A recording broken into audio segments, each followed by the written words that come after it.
Welcome to the Slop Farm. Enjoy the video. In this video, I will show you how to program your Audi A6's integrated garage door opener.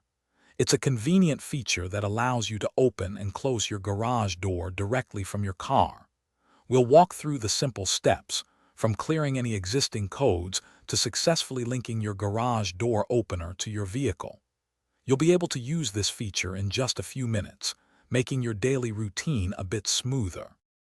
Before programming, it's important to clear any old codes from your Audi A6's HomeLink system.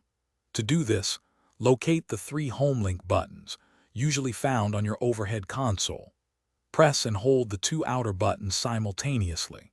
Keep holding them until the indicator light, typically located near the buttons, changes from a slow flash to a rapid flash. This rapid flash confirms that all previous programming has been successfully erased.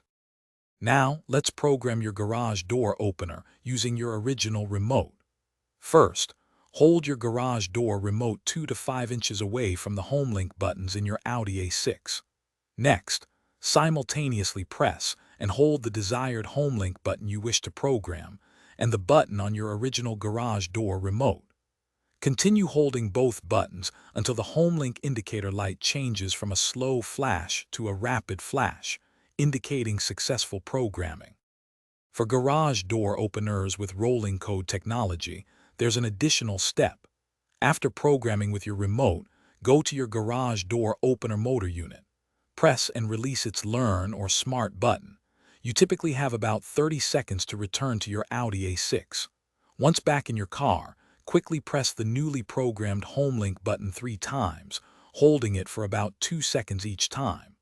This final step syncs the rolling code. Thanks for watching. Consider subscribing if we helped you today.